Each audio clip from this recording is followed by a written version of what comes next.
Oke, selamat pagi semuanya, sahabat Indofest, sahabat jejak backpacker dimanapun berada.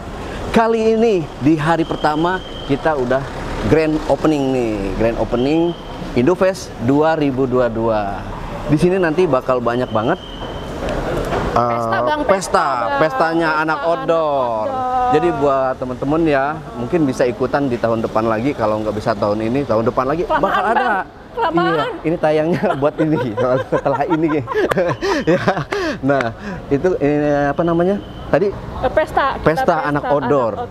Jadi di sini banyak banget brand-brand yang bakal unjuk gigi. Betul, mulai dari ada brand Ari Outdoor Gear, Konsina, ada keren nggak bang topi yang saya pakai bang? Ini Antara Star, Avatar, dan masih banyak lagi. Salah satunya ini nih bang. Outdoor Pro juga, ya, keren. Keren banget. Nah, kita lanjut lagi kemana nih, Mbak? Pertama nih kita mau pembukaan dulu nih bang. Pembukaan itu bakalan dihadiri oleh big-nya. Oh iya, atasan-atasan lagi. Atasannya para penggiat alam bebas yang pasti udah punya nama dong di dunia outdoor ya bang ya. Nih kita udah pakai batik-batik nih seragamnya. Kita udah persiapan jadi pejabat dulu. Iya, kita mau pembukaan acara. Awas ada mobil, nanti ketabrak. Nanti teman-teman bisa lihat upacara pembukaan mungkin online, live ya. Live di Instagram Jejak Backpacker atau Indofest. Oke, itu aja. Ikuti terus perjalanan Jejak Backpacker bersama Indofest 2022.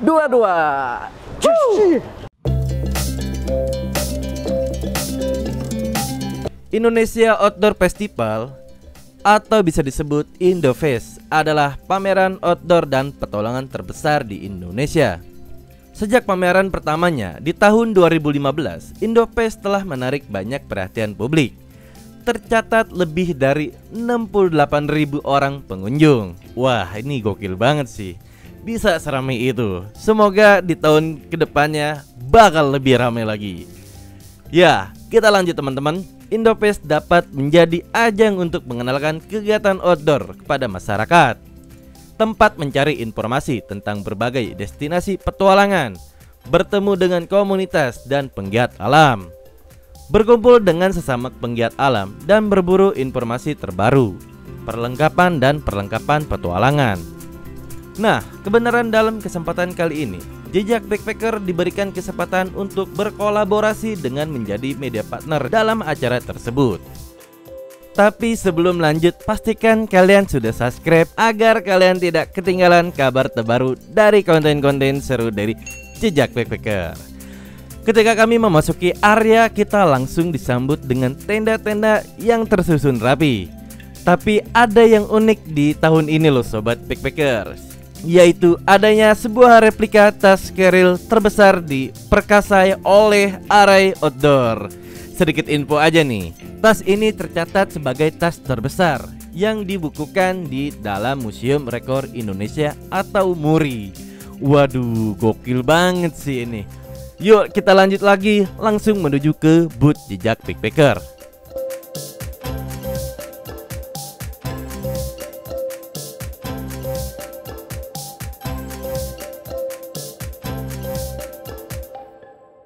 Punya pengalaman di Gunung Lawu, nanti kita undang ke studio Jejak Backpacker. Tetap ya kalau kita undang ya kita. Bang, ininya di mana rumahnya? Di Pondok Kopi. Deket Pondok Kopi sama Pekayon. Jadi nanti kita undang ke Pekayon, ke studionya Jejak Backpacker. Seru nih. Lawu memang nggak ada matinya. Oke teman-teman, penasaran kita tadi habis apa? Dan jadi Jejak Backpacker ini mengadakan acara podcast di lokasi. Yang kemarin kalau misalkan yang ke tempat boothnya Jejak Backpacker pasti tahu dan keseruannya, dan gak cuma itu aja, tapi ada games juga. Yuk ikutin terus dan simak videonya. Gue jadi peserta aja, hadir peserta. Masa bisa ibu kota? Ibu kalau bisa, baiklah. Dapat hadiahnya. Ibu, saya jadi peserta. Siapa lagi mau jadi peserta sama ikut games? Ikut games hadiahnya menarik loh, banyak. Wah, itu lihat hadiahnya menarik kan? Silakan aja ikut. Jadi seperti ini mungkin kira-kiranya. OMG yang satu ini. Nah, itu doang sih, gampang banget. Udah gitu doang dapat hadiah. Oke, 1, 2, 3. Perkenalkan, nama saya Marini dari Jakarta. Langsung aja. OMG, yang satu ini. Ya, kasih tepuk tangan dong. Ya, oke. Lanjut lagi ke peserta selanjutnya. Ya, langsung aja. Oh, MC yang satu ini. Oke, lanjut lagi. Gimana menurut kalian? Seru nggak? Seru banget ya. Apalagi yang tadi momen pas bapak-bapak itu. Waduh, lucu banget sumpah. Waduh, waduh. Tapi tenang, nggak cuma itu aja gamesnya. Masih ada lagi nih. Kita simak videonya. Yuk. Oke. 1, 2, 3. Gelang dipakai oleh Gimana gamesnya? Seru kan? Iya pasti seru dong. Ya, nggak kerasa ternyata udah jam 1 siang aja nih. Saatnya kita menuju panggung utama. Dalam kesempatan ini, Jejak Backpacker mengisi acara di panggung utama dengan menghadirkan narasumber yang sangat menginspirasi seperti Kak Purki dan Kak Prasojo Muhammad. Dalam kesempatan ini, Kak Purki dan Kak Prasojo membagikan pengalaman menarik dan tips-tips yang sangat bermanfaat hingga tanya jawab dengan teman-teman yang hadir dalam acara tersebut. Seperti apa keseruannya? Yuk kita simak videonya. Baik, waktu tempat saya persilakan. Halo, selamat siang Sobat Indofest. Gimana kabarnya hari ini? Baik semuanya? Oke. Gimana? Udah hunting-hunting barang-barang outdoor belum? Udah dapat berapa item? 1, 2, 100? Wah, pokoknya kalian belanja deh yang banyak karena di Indofest ini rame banget, banyak banget yang jualan dan banyak banget diskon. Di kanan, di kiri, di depan, belakang, dalam, luar, kalian bisa nemuin diskon dan barang-barang outdoor. Oke, kita cocok banget gak sih kalau misalkan Indofest ini mendapatkan julukan lebarannya anak-anak outdoor? Ya gak sih? Secara nih ya, kita udah 2 tahun, lebih dari 2 tahun malah gak ketemu. Dan selama 4 hari ini kita ketemu lagi, reuni lagi dari tanggal 1 sampai tanggal 4 September di Indofest. Kita belanja lagi, kita reunian lagi, kita berburu diskon yang banyak. Pokoknya kalian bisa lampiasin semuanya di sini. Jangan direm-rem, digas terus. Oke? Bisa? Oke. Tanpa berlama-lama lagi nih, mengulur waktu, kita langsung aja mulai sharing session kita kali ini ya. Oke. Sebelumnya aku mau nanya dulu sama penonton-penontonnya. Siapa di sini yang suka nonton YouTube? Angkat tangan. Siapa di sini yang suka nonton YouTube? Angkat tangan. Ayo angkat tangan semuanya. Ini dikit banget gak tahu YouTube ya? Tahu kan? Ayo. Oke, banyak ya. Pasti di mana-mana kita bisa nonton YouTube di setiap saat. Di jalan, di rumah, di kampus, di kantor, di kereta, kita bisa nonton YouTube kapanpun kita mau. Tapi nih ya, ngomong-ngomong soal YouTube, kalian tahu gak sih kalau misalkan di belakang konten-konten YouTube tersebut tuh ada orang-orang, si pembuat idenya, si pembuat kontennya, si konten kreatornya, sebutannya zaman sekarang ya, kita biasa nyebutnya konten kreator. Bisa 1 orang, perorangan, ataupun tim. Nah, si konten kreator ini yang bakal membuat ide-ide, konten-konten yang biasa kita tonton setiap hari. Bahas tentang YouTube sama konten kreator lagi nih. Di sini kita sharing sessionnya akan membahas tentang konten kreator. Kalian kepo siapa konten kreatornya kali ini? Silahkan, boleh untuk teman-teman konten kreator dipersilakan menaiki panggung. Tepuk tangannya dong, tepuk tangannya.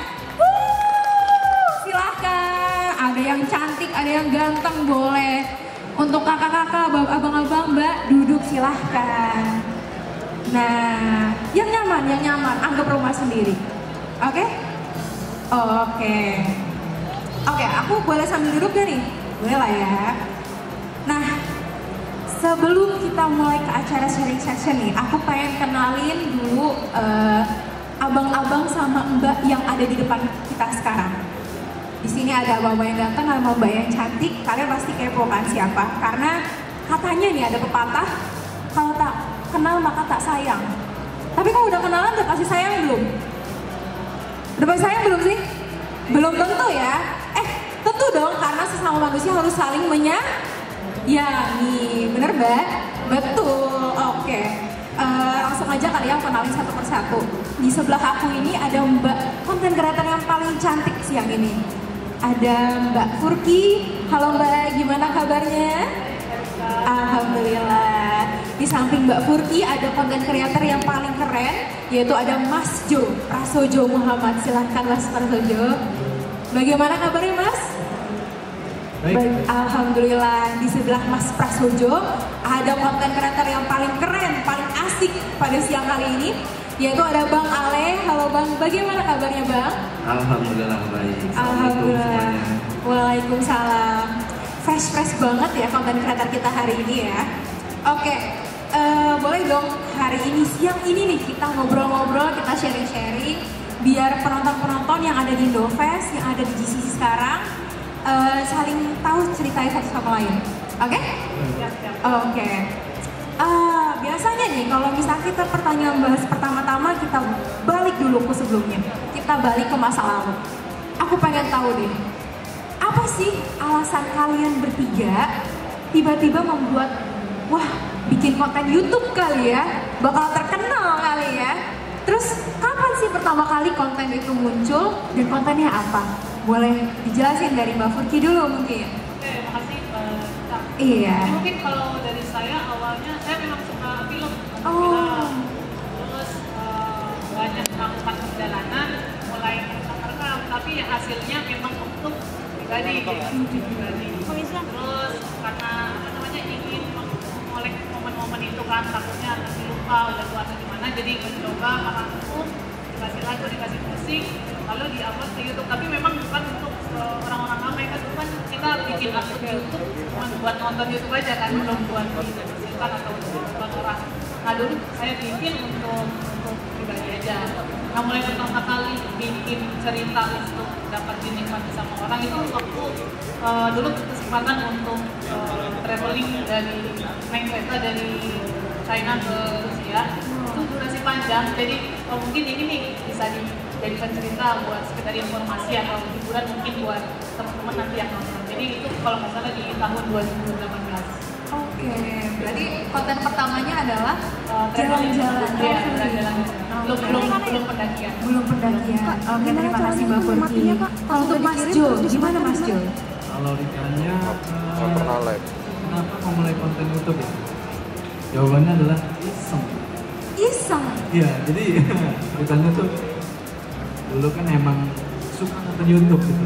Suka nonton YouTube, tapi belum kepikiran buat bikin konten. Karena kenapa? Terus saya pemalu orangnya. Masa sih Mas? Lah, konten sebagus itu pemalu? Pemalu saya tuh nggak biasa yang namanya ngomong di depan ini, nggak biasa. Oh, oke. Apalagi ngomong di awalnya. Bener, apalagi ngomong di belakang, di depan kamera itu agak aneh buat saya. Tapi karena waktu itu saya nggak tahu mau ngapain, kan setelah keluar dari kerjaan saya yang lama, saya nggak tahu mau ngapain. Akhirnya saya kepikiran nih kan, saya hobinya juga naik gunung kan. Hobi naik gunung, hobi nonton YouTube, kenapa nggak saya bikin konten nih? Coba ya iseng, saya bilang tadi iseng, bikin konten tentang gunung. Nah dari situlah coba-coba kayak review tenda, kayak review carrier, sampai akhirnya ya, oh ternyata ada yang nonton nih konten kayak gini ya. Udah dari situ ya udah sampai sekarang. Oke, dari keisengan tuh teman-teman, dari review-review gabut gak sih, dari gak gabutnya. Atau mau ngapain bener? Iya, terus bisa menghasilkan uang, konten, seni. Menarik Mas Jo. Terima kasih. Kalau dari Bang Ale, gimana nih Bang Ale?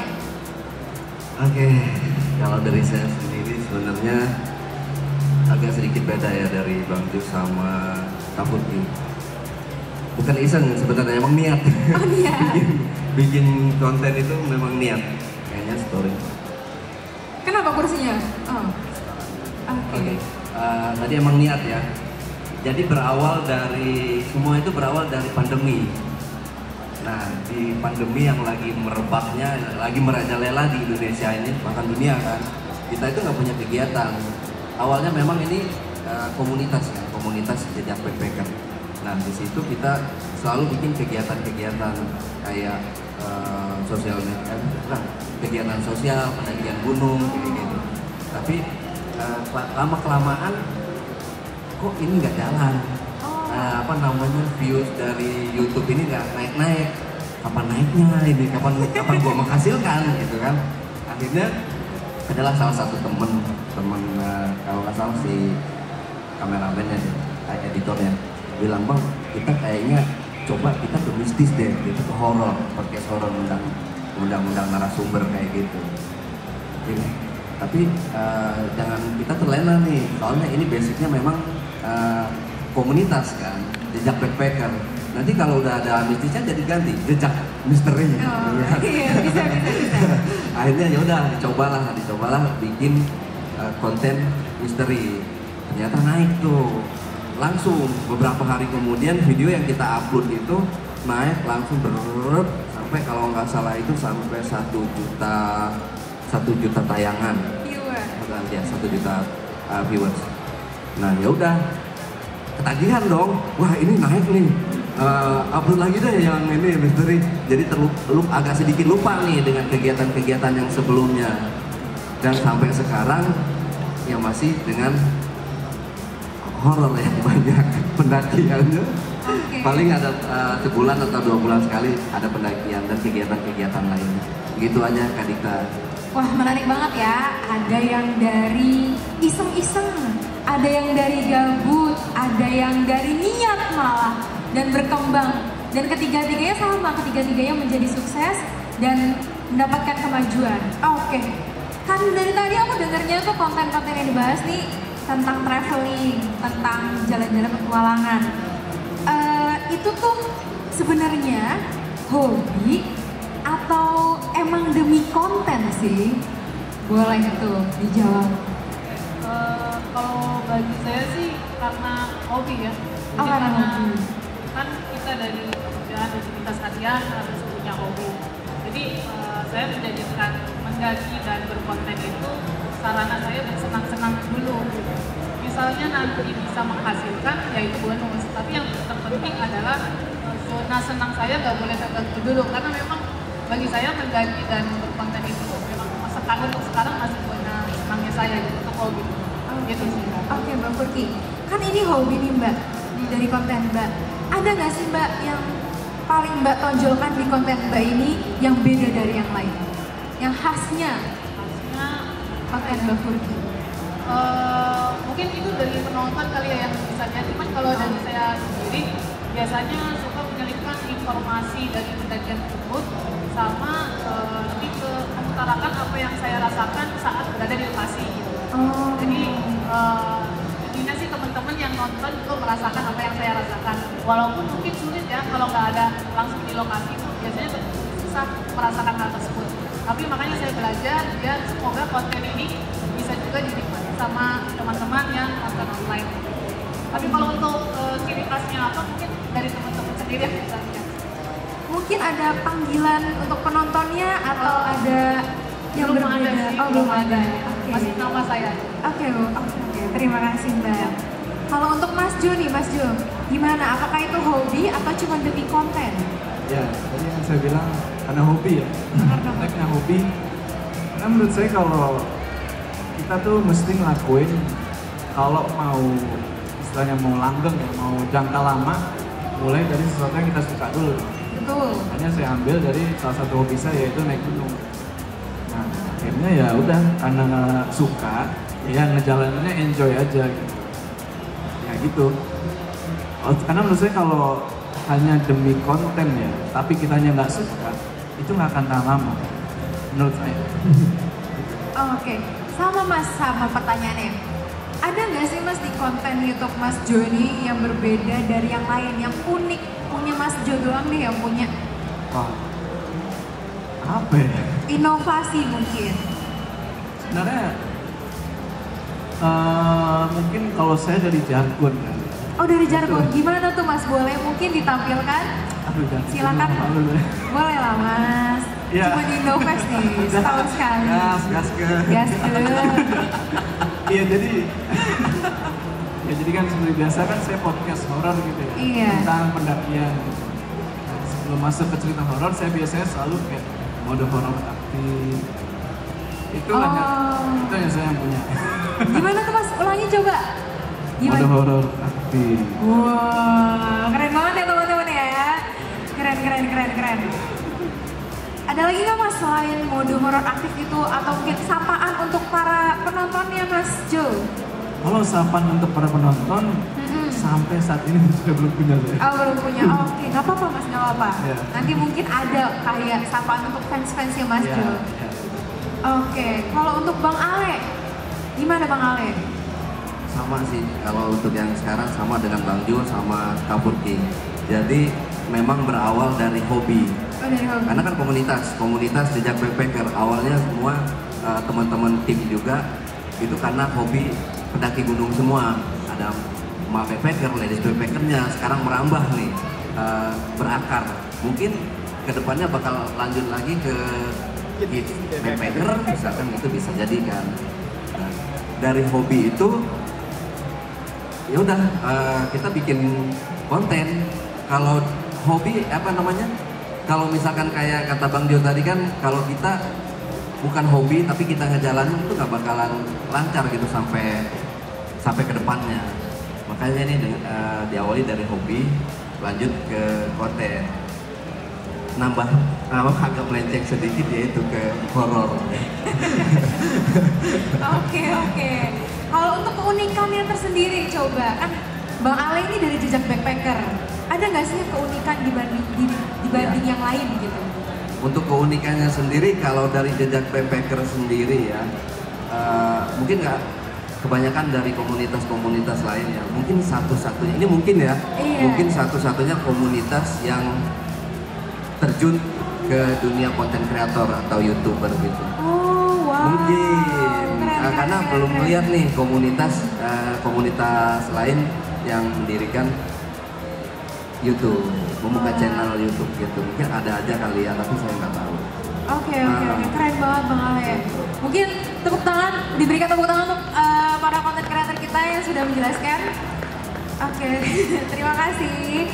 Selanjutnya nih, tadi kan bahas tentang traveling, terus jalan-jalan, mendaki. Aku sempat ngintip-ngintip nih kontennya Mbak Purki, Mas Jo dan Bang Ale. Di antara, terutama sih Mas Jo dan Bang Ale, ada konten misterinya, benar? Nah, aku kepo nih, kenapa sih kok tiba-tiba jadi konten misteri? Mungkin boleh dikasih tahu asal muasalnya gimana? Boleh dari Mas Jo dulu boleh kan Mas Jo? Oke, kenapa bisa jadi konten misteri? Iya. Adalah awalnya gunung. Ini awalnya ya saya mikir nih, dari gunung apa sih yang bisa digali kan? Kayak review tenda, tutorial mencuci, carrier lah gitu. Nah, saya mikir nih, kalau cuma segini doang, timnya kurang rendah. Kembali ke viewer, oke. Timnya kurang rendah, oke. Akhirnya saya juga agak terinspirasi ya sama YouTuber lain yang udah duluan. Mereka ini suka menceritakan kisah-kisah mereka sewaktu mendaki gunung. Entah itu kisah horor atau kisah apa lah. Pokoknya mereka menceritakan kisah-kisah mereka sendiri nanti. Situ saya kepikiran, karena dulu belum banyak ya sekarang. Saya kepikiran buat menceritakan kisah-kisah para pendaki itu sendiri. Karena ada beberapa pendaki yang punya kisah bagus. Tapi mereka masih canggung nih buat cerita. Nah, saya coba menjadi semacam apa ya, wadah lah untuk ya supaya mereka bisa menceritakan cerita mereka gitu. Akhirnya saya coba cerita 1, 2, 3, ternyata ya responsnya bagus. Ada responsnya bagus. Ya udah saya tekuni di situ akhirnya. Tapi Mas Jo sendiri suka nggak sama hal misteri itu? Saya suka horor.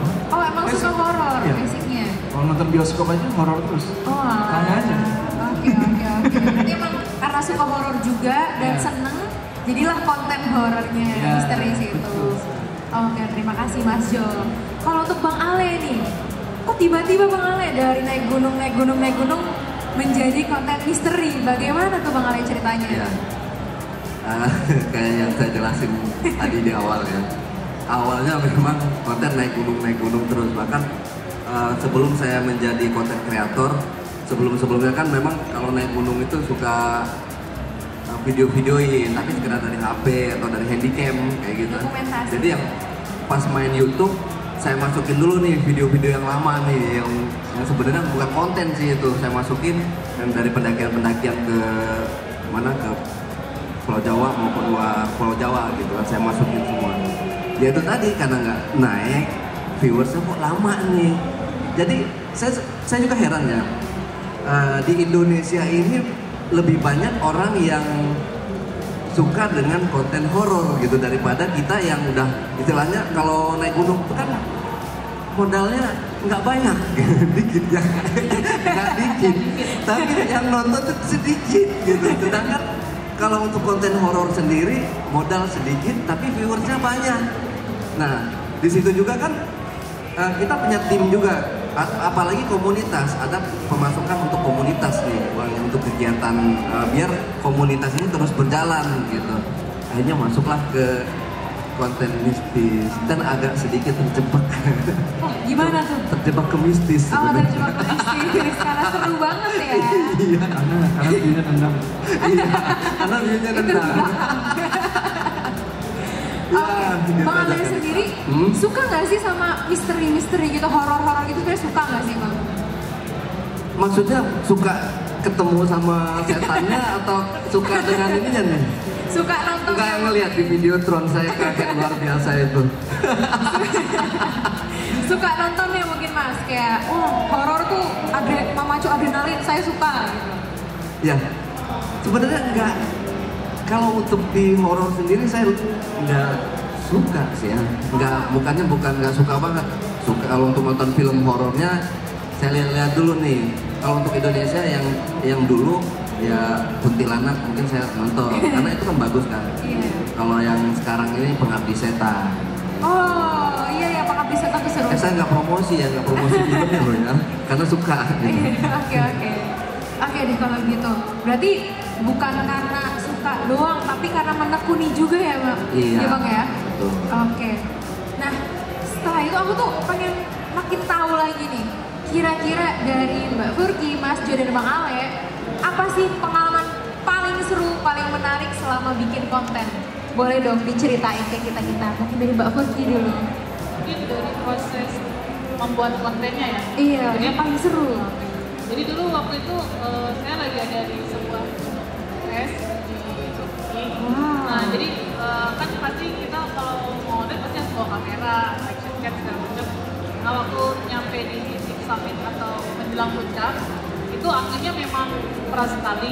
Jadi biasanya kita bawa baterai itu didekatkan ke badan, karena kan baterai kalau kena dingin dia akan drop kan. Nah waktu itu saya udah bawa baterai ketinggian apa.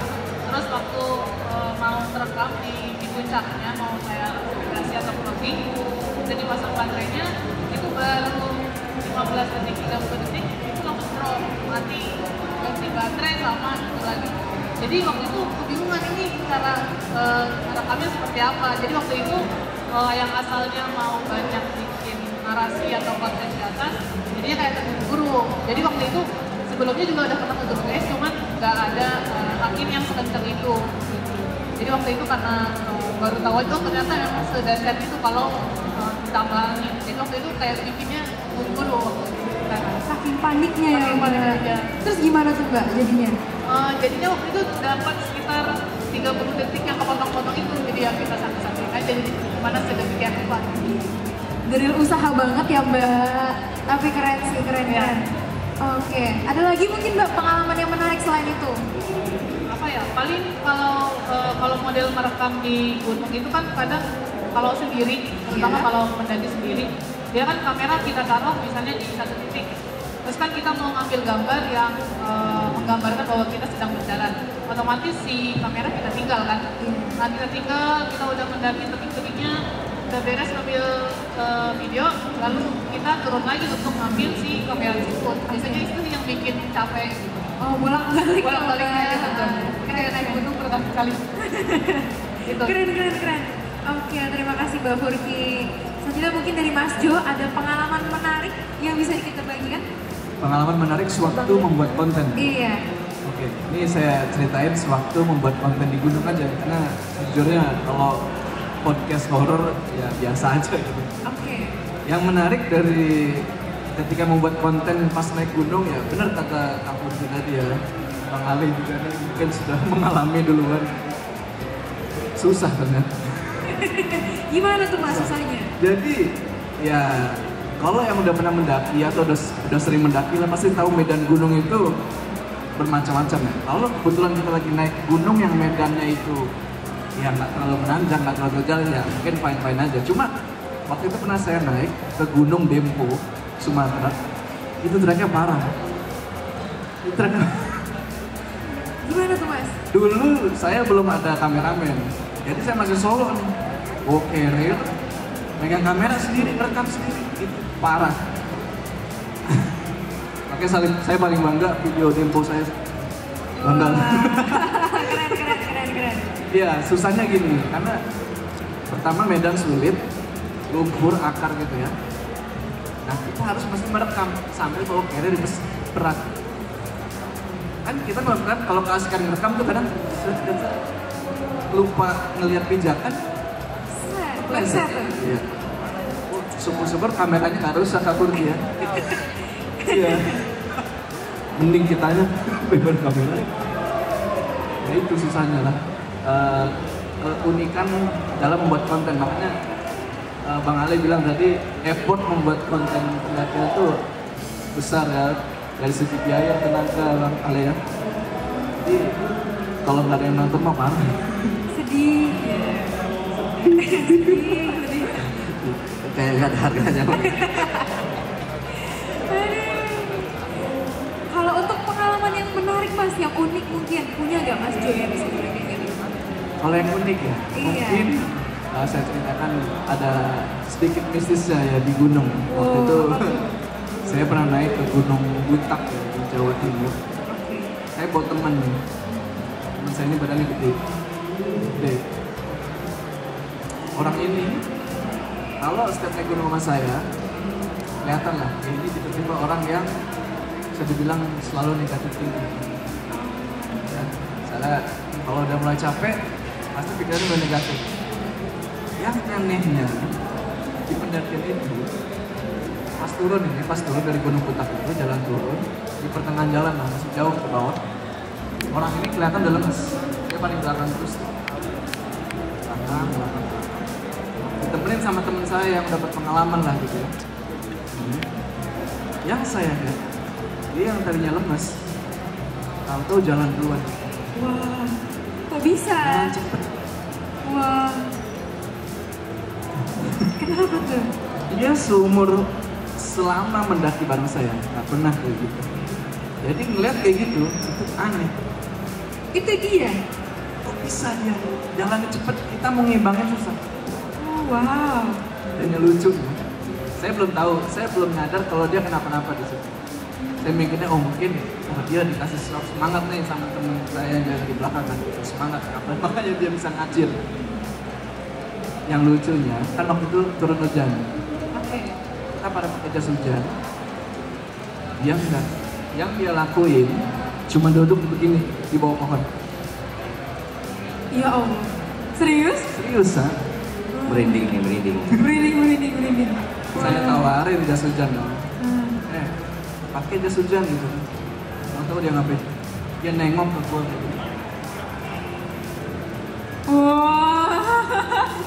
Emang jadi keren sih, jadi keren emang, jadi cool gitu ya. Cuma Kelihatannya cool, cuma kalau udah di gunung beda ya, bukan cool jatuhnya. ternyata Iya.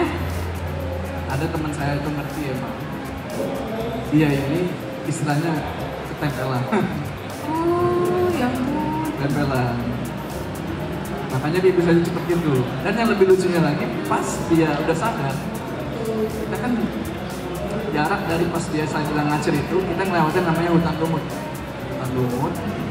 Nah setelah keluar dari hutan lumut itu, dia sadar. Dan pas dia sadar, mau tau nggak dia tanya apa? Gimana? Kita udah ngelewatin hutan lumut belum? Oh, dia berarti benar-benar gak inget ya. Nggak sadar. Tapi itu dia nggak, teriak-teriak nggak? Cuma diem, kayak berwibawa gitu. Gini, jalan, gitu. Ngeri juga ya kalau di situ ya Mbak. Iya kan? lagi ketempelan. Iya, biasa ketempelannya kan. Tapi keren juga, nggak teriak-teriak, nggak gerak sana sini, jadi masih kayak normal aja gitu. Cuman Iya, tahu gitu kita tolong bawain carry itu ada. iya ya bisa buat bantu-bantu. Oke, menarik Mas. Oke, ada lagi mungkin Mas Jul? Ya mungkin itu aja. Dan Bang Ale. Oke, mungkin itu aja. Oke, makasih Mas Jul. Silakan Bang Ale. Mungkin Bang Ale selama bikin konten ada nggak sih kejadian unik menarik yang pernah dilewatin? Ya, kalau saya mungkin di podcast ya. Soalnya kalau untuk di gunung saya nggak pernah ketemu sama orang yang kesurupan atau ketempelan atau kayak gitu. Belum pernah saya ketemu. Tapi kemarin seperti yang ada di video Tron tadi ya, yang orang rame-rame itu adalah video narasumber saya yang waktu itu kesurupan. Setelah selesai podcast, tiba-tiba dia itu kayak kemasukan gitu. Udah ngamuk-ngamuk, dipegangin lah sama tim kita nih yang ini. Nah itu udah mulai tanda-tandanya udah mulai kesurupan. Ini waktu kesurupannya itu sudah kita bacain semua. Ada yang rambut putih itu mungkin Pak Ustadznya ya. Pak Ustadznya itu udah baca, kayak ayat kursi apa segala macamnya sudah dibacain. Tapi orang tuanya atau siapa dibacain lewat video call gitu.